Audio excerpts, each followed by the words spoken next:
We're early. We're early with the live because we're sitting in the middle of a big frozen pond. Mike and I came out this morning ready to slay the beast. And this weather overnight, The beast slayed us. the beast has slayed us.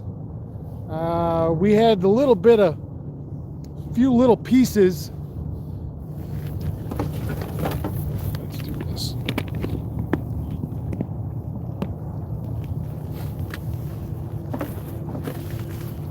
Hold on, I'm gonna put my glove on because this hand's already cold.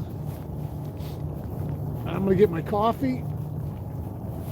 And then we can have a chat out here in the beautiful, beautiful sunny morning. Good idea. I like your style. So, we left the dock this morning. It's 9 degrees out here today. And there was no ice in the river until we got down by the railroad bridge. And we saw a few little pieces floating. No big deal. I didn't really think much of it. We came out under the 81 bridge and the old girl's locked up. It looks like all the way, well, it's hard to say. I mean, There's two guys standing on the ice in Big Bay jigging sunfish. First ice, they win. They win. It looks to be solid all the way out to the islands. It's certainly solid in here. And I say solid, it looks to be about 1/4 of an inch thick with what's been breaking off and sliding across the ice. Building. Pretty impressive for overnight. And water temp is 32.1, dropped 2 degrees overnight, 2.5 degrees. It was 34.7 yesterday. So Mother Nature is pretty impressive. Now, later in the week, we're supposed to, don't be alarmed, everybody. Don't be alarmed. We're professionals. And we'll be out here again. I don't know if it'll be tomorrow now. I mean, this will go away today. As soon as the sun gets on it, it's not like it's going to stay. We get any wind at all. Yeah. And there is what looks to be a little bit of a light south breeze right at the moment. So it's not going to stay, but it's here for the morning and it's ruined our plans. Tonight, again, is supposed to be real cold. So I would assume we'll have the same thing tomorrow. So I may do something different than tomorrow. Depends on the wind. Yeah. But it's close, 32 degrees. It's right there. Yep. That's fish right there. Look at that big old mark. If we went to the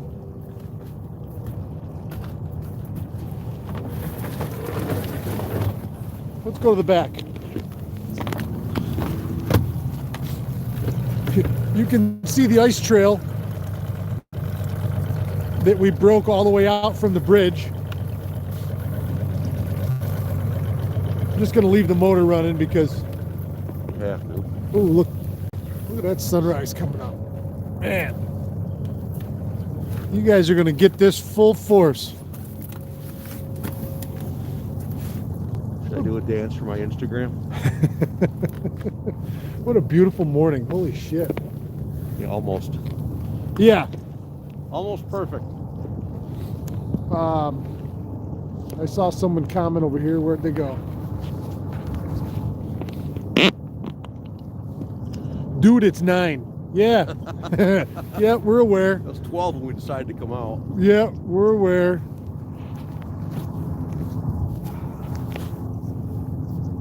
Mother Nature and Father Time, two entities that will never be defeated. Got my blades ordered last night. You're right, you did, Merlin. They're going to the post office today.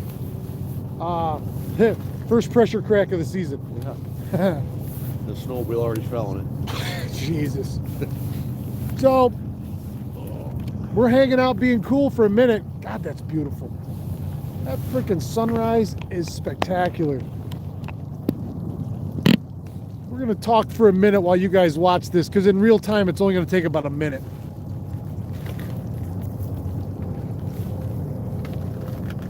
We do have some housekeeping from yesterday. A couple things we want to talk about. Watch the ice sink right here. Yeah, yeah. Yeah, that one, this one's coming over the top of it. Top off. Yeah.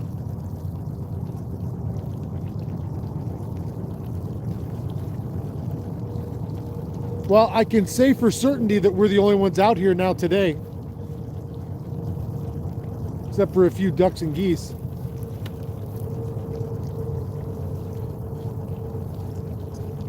Wow. That's spectacular. You know, it's 9 degrees, everybody, and looks like we're not going to be able to fish right now, but I don't know. Okay. It's worth it sitting here staring at that. It really is. We're the first guys in the water in Cayuga this year. We'll be the last guys in Oneida this year. Yep. Yep, amen to that. We had ice sheets chasing us around out there. That was fun. Oh, yeah. We weren't even sure if we can get back to the boat ramp. It was thick ice then, but quarter mile, half mile square sheets of ice and slide around. Well, so if anybody out there is Someone's at the park watching us. yeah, if anybody out there is a hardcore duck hunter and hunts late western zone, especially diver hunting like I did and have done for years and years, ice is nothing new. I was just telling Mike as we were coming out, if I had my old duck boat, we'd be doing 40 across this, just, you know, and throwing ice everywhere, making it like a blender. But you gotta, listen, you gotta be careful. No question. You gotta be careful. But,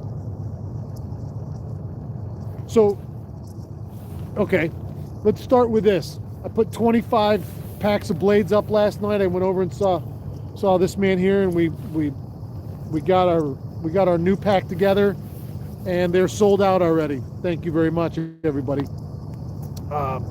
It's so gratifying and humbling to know that everybody was down with this.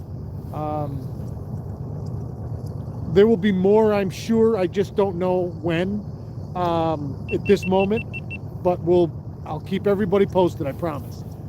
Watch the comments and see if you're still interested. We'll get you another 20 dozen. Yeah, listen, we're gonna do the same thing. My wife said the same thing. I tend to be more of a let's charge in head first kind of guy before thinking, but so we've sold 100 now in 3 days. Is there still more interest? 100. Kits. So we did 12 and 12 is 24, and then 25. Sorry, 50. 50. I went to Central Square. We got 300 blade baits in 4 hours. Yeah. Yeah. So if everybody still wants more, then answer yes in the comments when you see this today, or anytime you see these comments, let me know, and if we have more interest, then I'll make more. We bought one. We're going to switch it up a little so you can get another new one. Yeah. Fresh. Yep. Keep the core. Keep the. Try to keep the core 3. Absolutely. But yesterday you got first look at a brand new blade. No one's seen it yet other than Matt's guys. Courtney named it the Joker. I saw that. With the purple and the green on it. That. I thought that was pretty neat. I really wanted to fish it this morning. Son of a bitch. But, so there's that. And again, thank you, everybody. I'm going to the post office today, so all orders will be shipped this morning. But plenty of time for Christmas. So thank you. Something we were talking about yesterday, that I was talking about yesterday, that Mike and I picked up the conversation when I was at his shop yesterday, was talking about the micro eyes on the guides and the reasoning for it, and how it, they're small, they're going to ice up, and no way around that. But you had a couple things you wanted to add to that. Well, I was listening live yesterday, and I heard micro guide, and it kept sounding negative. And in this cold weather conditions, they're going to freeze up. They're going to freeze up faster than a regular size guide. There's absolutely nothing I've found that can change that. No oils, no chapsticks, no line stuff. No. Monofilament and fluorocarbon tend to bring in much less water to the guides than a braid will. It's in the nature of the beast with that. But micro guides are real specific for a real reason. These modern graphite rods as fast as they are and the way they're built, you can't hang a heavy guide on there, heavy 2-foot guide or tall off the field. The cast dynamics of the frequency of that line coming off the spool in a large spiral gets driven through that first guide and narrows it down to the point where it's throwing a nice tight spiral by the time it gets out of the rod.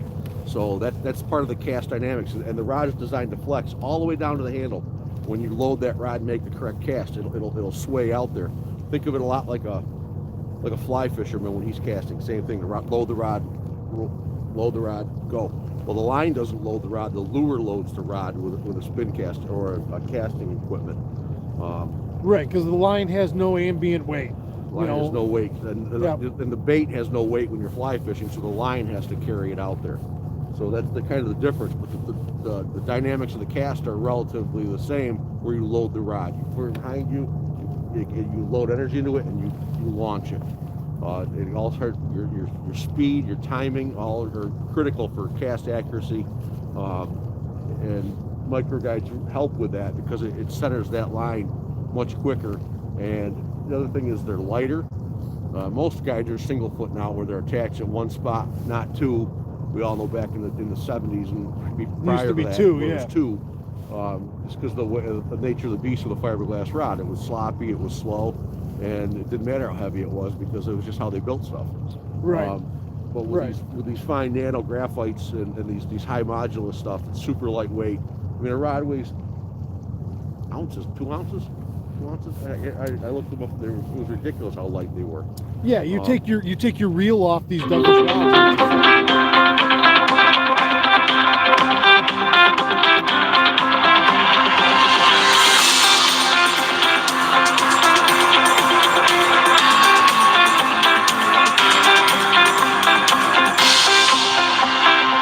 Oh, you hung up on her. Yeah, sorry, Okay. babe. I'll call you right back. Probably gonna get yelled at anyways for being out here. Yeah, she's gonna be like, "What in God's name are you two idiots doing out there?" Or she's gonna tell you the lie. Either way.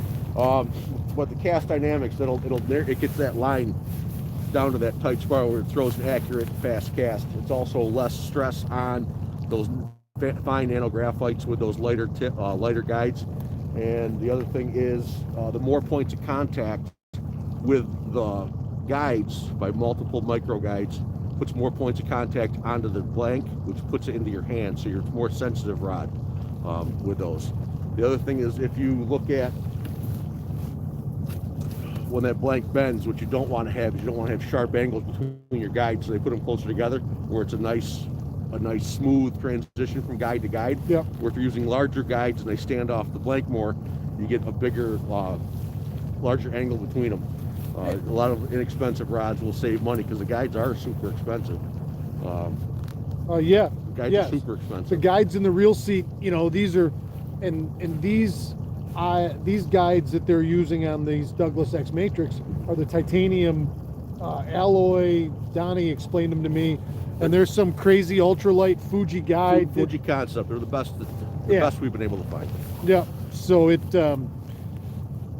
the end result, you start doing stuff in the extreme weather, they're going to freeze.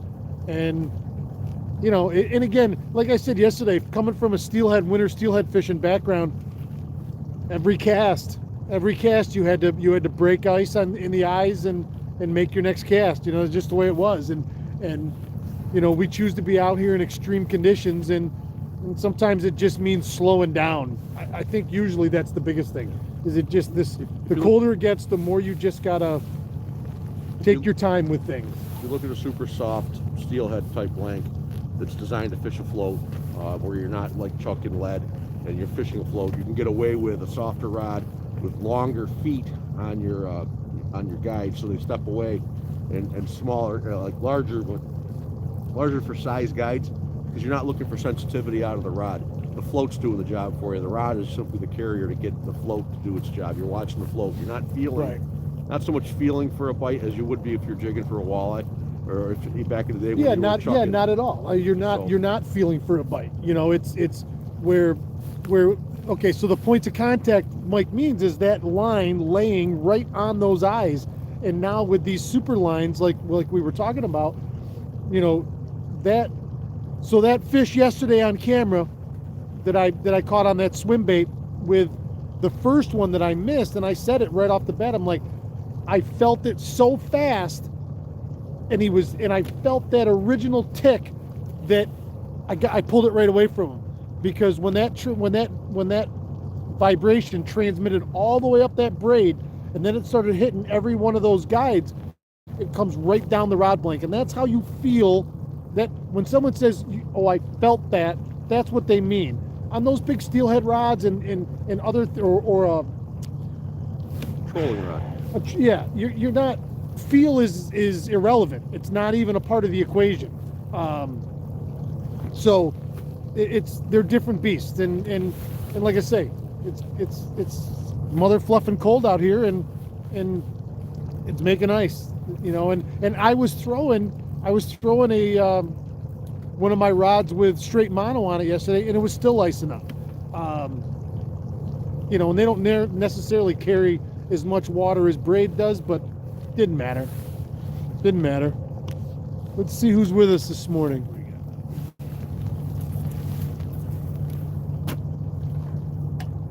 These stupid gloves. Someone ordered a 6-pack. I couldn't see who it was.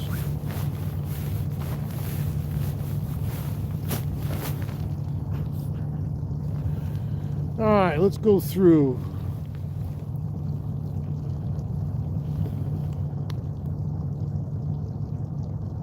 What weight do you use in these conditions? What do you mean, Schmitty? What weight on what? You guys are gonna laugh. I don't have my glasses on because they all iced up. Good morning, Matt and Mike. That was Josh. Ordered my 6-pack. So excited to get them. Thank you very much. We're excited to send them out to you. Someone tried answering Courtney's call. I thought it was their phone. Email says my blades will be here this morning. Right on, Gary. I mailed them yesterday. These guys, Connecticut Mike, thought that was my phone. Freaked me out. Oh, that's funny. Merlin, rods are so advanced and engineered nowadays compared to, yeah, the rods back in the day. Absolutely. I was amazed when I finally got a good rod.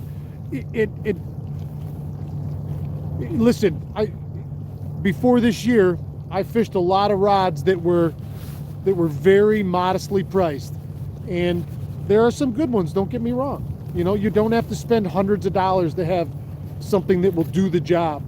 But like everything in life, there comes a point where you get to a level that you want to have something that will do that much more for you, and that's when you step up to the really high-end rods. Especially when you're getting very technique specific. That blade bait rod. There's no reason you can't throw a blade bait, a swim bait, a Rapala, drag a crawler harness, and cast worms on a 7-foot or a 7.6 or a 6.6 or whatever you have. There's no reason you can't. But once you get specific on these things, are they better?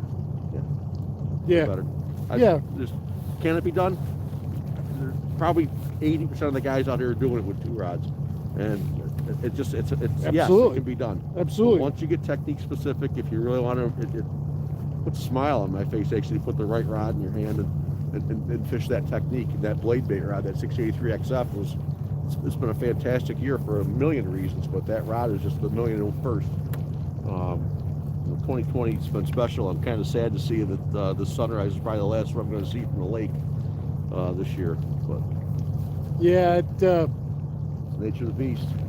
and again, I'm not throwing in the towel yet, and I'm not pulling the boat yet, because we're going to be fine still for a couple days, I think. But man, it is beautiful just sitting here looking at this. It's Parking lot's full of big bags. This guy's out jigging. yeah, because even this last night's the first night that's locked up. It's not like there's been skim on that and haven't been out here. Don't tell them that it's locked up. They'll be out there. Yeah. Yeah. Well, guys, we're going to turn around and we're going to head back home. Good talk. Yeah, I'm glad we shared this with everybody. Jim and Carrie Carker. Time to get the plow on the boat. Ah, Jim. Morning, buddy. It's funny. It's 9 degrees and we're not cold. But we're not. We stay dried. We haven't cast. We've got little hand warmers rolling in your pockets. I don't even have gloves with fingers on. But keeping dry is the key. So if we were fishing, guys, just remember, have a towel with you, have a bunch of towels with you in the boat or wherever you are, and keep your hands dry. Use the right stuff. Let's say, I should just throw all your cotton away. Get rid of the cotton. I'm not even close to cold. Temperature-wise, I'm not cold at all. I mean, we're I'll tell the lake that. the modern gear that people have and stuff, and there's 5 or 6 companies that make really great, gear for outerwear. But no, temperature-wise, I'm not cold at all. It's beautiful out here. I'm jonesing that I'm not. I'm gonna still go back in the river and cast. I can guarantee you right now. I'm gonna make a couple casts. I can't call it a day without making a couple casts. So, all right. Let's see. Good morning from PA. Right on. Good morning. All right, we're getting out of here, guys. Thank you for everything. Thanks for your support. Everybody that bought blades, thank you so much. If you still want blades, let me know. Answer in the comments below, yes. I'm going to do a head count, literally, and I'm going to go get more if that's what everybody wants. So, from us out here on this frozen pond, to you guys, have a great Tuesday. And as always, Keep your tip up. keep your tip up.